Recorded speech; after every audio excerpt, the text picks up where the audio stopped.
Just into us this afternoon, former President Trump has filed a lawsuit today against his 2016 opponent, former Secretary of State Hilary Clinton, the DNC, other high-level Democrats, too, for $24 million. The allegation, he says, that they tried to rig the 2016 election by trying to connect the former president to Russia, with the suit claiming the scheme was so outrageous that, quote, the events of Watergate pale in comparison.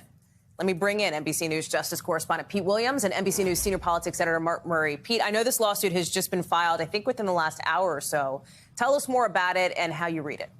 Well, it's more than just Democrats that it filed against here. It's also former officials of the FBI, including James Comey. It's Christopher Steele and the people behind the Fusion GPS document, the so-called Steele dossier that was later discredited. So it's basically any grievance that Donald Trump ever had against his opponents, all packaged up as a lawsuit. What it says is they all there was a coordinated effort to destroy Mr. Trump's political career and impede his ability to effectively govern as president of the United States. Now, I should say, Hallie, that it's filed by an old friend of Donald Trump, a lawyer named Peter Tickton.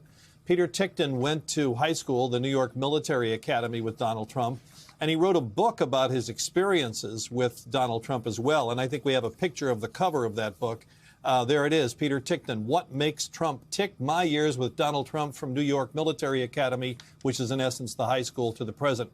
That's the lawyer who has written this lawsuit, who has filed this lawsuit on the president's behalf.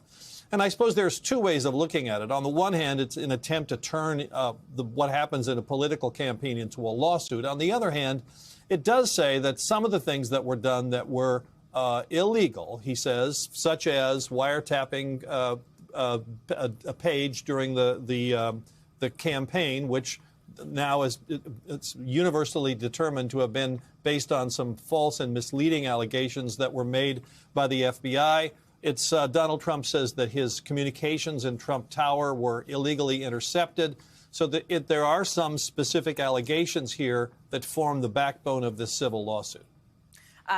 Can you at all, Pete, and if this is not within your purview, I know you'll tell me, handicap its chances moving forward? Well, I think it's a stretch, but you never know. It's filed in Florida. That's the first step. We'll see what happens.